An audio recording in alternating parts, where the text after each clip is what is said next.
UPPLৰ পৰা তিনজন সাংসদ আজি কিছুমান বহুত ইম্পৰ্টেণ্ট বিষয় ইয়াৰ ওপৰত সংবাদ মাধ্যমত কিছু কথা ক'ব বিচাৰিছোঁ। বিশেষকৈ সংবিধানৰ যিটো 131st এমেণ্ডমেণ্টৰ কাৰণে লোকসভাত ডিবেট চলি আছিলে, এইটো যোৱাকালি 2/3 মেজৰিটি নোপোৱাৰ কাৰণে এইটো পাছ নহ'ল। কিন্তু বিষয়টো খুব স্পৰ্শকাতৰ আৰু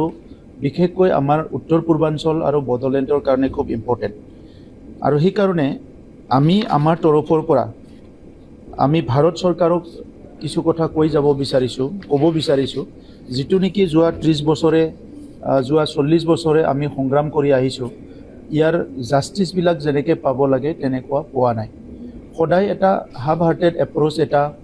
এটা হাফ ফিনিছ এটা সলিউশ্যন এটা ওলাই আছে, যিটোৰ কাৰণে উত্তৰ পূৰ্বাঞ্চলত কিছুমান এথনিক কমিউনিটিবিলাক ট্ৰাইবেলবিলাক টাইম এণ্ড এগেইন মুভমেণ্ট কৰিব লগা হৈছে। কিছুমানে বন্দুকো লৈছে আৰু যোৱা 70 বছৰৰ ভিতৰত 50 বছৰটো যদি চাবলৈ যায়, তাত প্ৰায় 50,000 উত্তৰ পূৰ্বাঞ্চলৰ পৰা লোক মৰিব লগা হৈছে। এতিয়া বিষয়টো হৈছে যে এই যে 50,000 লোক মৰিব লগা হ'ল ভাৰত স্বাধীনৰ পিছত, এইটো কিছুমান সাংবিধানিক যিটো আমাৰ ৰিড্ৰেছ আছিলে, সাংবিধানিক যিটো ব্যৱস্থা আছিলে, এইটো যদি অলপমান ৰিএলাইন কৰিলেহেঁতেন, অলপ যদি ৰিফৰ্ম কৰিলেহেঁতেন, তেতিয়া আমাৰ এস্পিৰেশ্যনছবিলাক উত্তৰ পূৰ্বাঞ্চলৰ আশা আকাংক্ষাবিলাক পূৰণ কৰিবলৈ বহুত ভাল সুযোগ পাইছিলে। আমি ফ্ৰণ্টিয়াৰ হয়,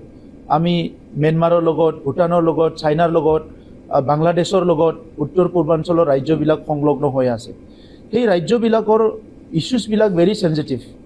আৰু সেইটো ডিল কৰিবলৈ যিখিনি স্পেচ পাব লাগে, ৰিপ্ৰেজেণ্টেশ্যনটো কম কাৰণে সেই স্পেচখিনি পোৱা নাই। আৰু সেইকাৰণে আজি আমি বিচাৰিছোঁ যে উত্তৰ পূৰ্বাঞ্চলৰ চিটটো পপুলেশ্যনৰ বেচিছত নহয়, তাত ইথনিচিটি, তাত ৰিপ্ৰেজেণ্টেশ্যন আৰু ক্ষুদ্ৰ ক্ষুদ্ৰ জনগোষ্ঠীৰ ভইচটো নেশ্যনেল প্লেটফৰ্মত, নেশ্যনেল ফৰামত যাতে শুনাব পাৰে, নিজৰ গ্ৰিভেঞ্চেছবিলাক শুনাব পাৰে, সেইটো কথাটো মনত ৰাখি পেলাই নৰ্থ ইষ্টৰ ডিলিমিটেশ্যনটো হ'ব লাগে। আমি সেইটো বিচাৰিছোঁ আৰু পপুলেশ্যনটো এটা ক্ৰাইটেৰিয়া তাত হ'ব নালাগে। বড়োলেণ্ডৰ ক্ষেত্ৰত আমি ক'ব বিচাৰিছোঁ যে নতুন চেঞ্চাছ যদি হয়, বড়োলেণ্ডত এপ্ৰক্সিমেটলি 40 লাখ পপুলেশ্যন হৈ যাব। গতিকে আমি দেখিছোঁ গোৱাত যদি 15-16 লাখেদি দুটা তাত লোকসভা হ'ব পাৰে,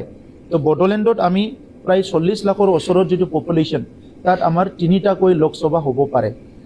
আনপিনেদি আমাৰ তাত যিটো আছে যে বড়োলেণ্ডত আমাৰ এতিয়া যি ৰিডিলিমিটেশ্যন হৈ গ'ল, তাত 15টা চিট এছেম্বলি চিট দিয়া হ'ল। আমি বিচাৰিছোঁ সেইটো 15টা নহয় 30টা হ'ব লাগে,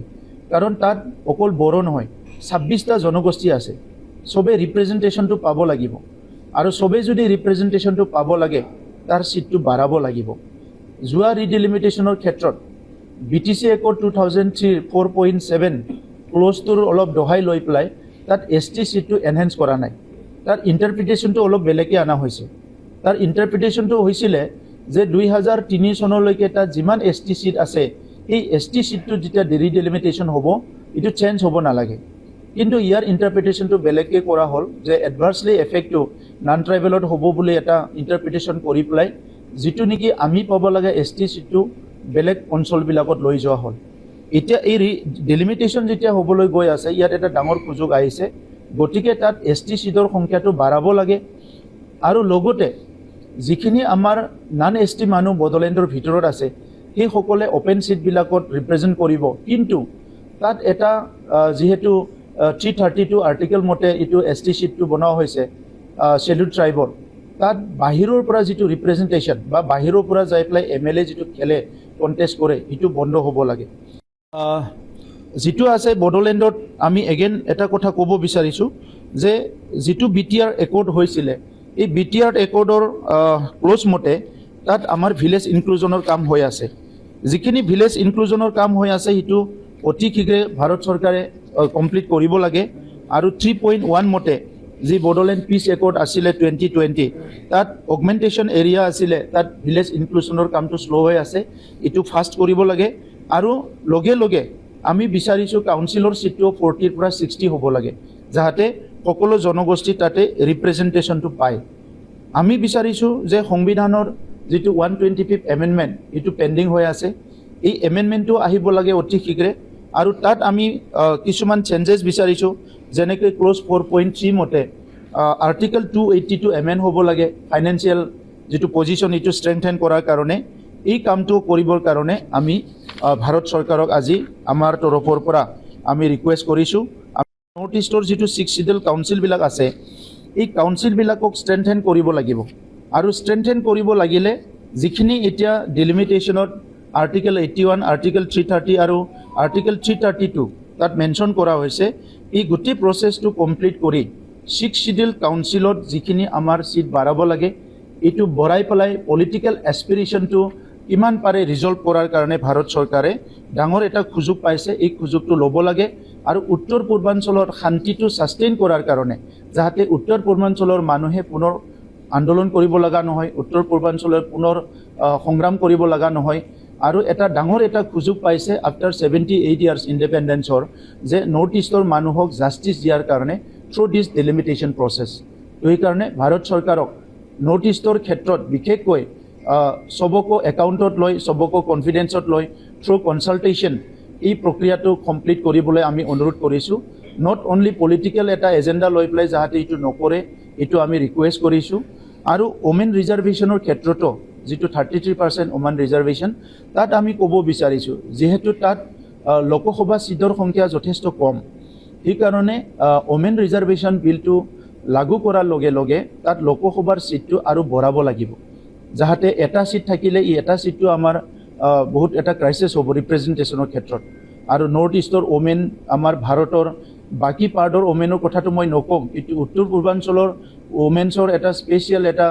ৰোল আছে যে পিচ বিল্ডিঙৰ ক্ষেত্ৰত হওক ইকনমিক ডেভেলপমেণ্ট হওক ছ'চিয়েল বেলেঞ্চত হওক কালচাৰেল প্ৰিজাৰ্ভেশ্যনত হওক গতিকে বহুতখিনি ৰোল লৈ আছে অনলি পলিটিকেল স্পেচটো নোপোৱাৰ কাৰণে আমাৰ নৰ্থ ইষ্টৰ যিখিনি উইমেন্স আছে তেখেতসকলে আজি নেশ্যনেল পলিচি মেকিং বডিত ভইচ দিব নোৱাৰাৰ কাৰণে আমাৰ কিছুমান প্ৰব্লেমবিলাক আজিলৈকে ছল্ভ হ'ব লাগিছিলে এইবিলাক ছল্ভ হোৱা নাই যিটো BTC একৰ্ড তাত লিখা আছে 2003ৰ পিছত অহা মানুহবিলাক তাৰ বনাফাইড চিটিজেন নহয় গতিকে 2003ৰ আগত যদি কোনোবা আছে সি থাকিব 2003 চনৰ পিছত আজি কোনোবা বেলেগ বাহিৰৰ মানুহ গৈ পেলাই BTC এৰিয়াত ইলেকশ্যন কণ্টেষ্ট কৰিছে যিটো নেকি 6 শিডিউল যিটো ডিমাণ্ড আছিলে তাত যে সেপাৰেট অটনমি লাগে সেপাৰেট মানে এটা এটেনশ্যন লাগে গভৰ্ণমেণ্টৰ তো এই গোটেই বিষয়টো ডাইলুট কৰি দিছে তো সেইকাৰণে যেহেতু ৰিপ্ৰেজেণ্টেশ্যনৰ অভাৱত বা গভৰ্ণমেণ্ট অফ ইণ্ডিয়াৰ কনষ্টিটিউচনেল যিটো ৰাইটছ এইটো এনচিয়ৰ কৰিবৰ কাৰণে এনজয় কৰিবৰ কাৰণে মুভমেণ্ট কৰি 8,000 মানুহ মৰি পেলাই বডোলেণ্ড ক্ৰিয়েট হৈছে আৰু তাত যদি এতিয়া কাৰোবাৰ পলিটিকেল ইণ্টাৰেষ্টৰ কাৰণে ইয়াৰ স্পিৰিটটো ডাইলুট কৰে that will be very unfortunate যিটো নেকি আমি বিচাৰোঁ যে এই ডিলিমিটেশ্যনত এইটো চেঞ্জ হ'ব লাগে আৰু সেইটো আহিব নালাগে পলিটিক্স আৰু বিউৰক্ৰেচিৰ মাজত টনা আজৰা হৈ পেলাই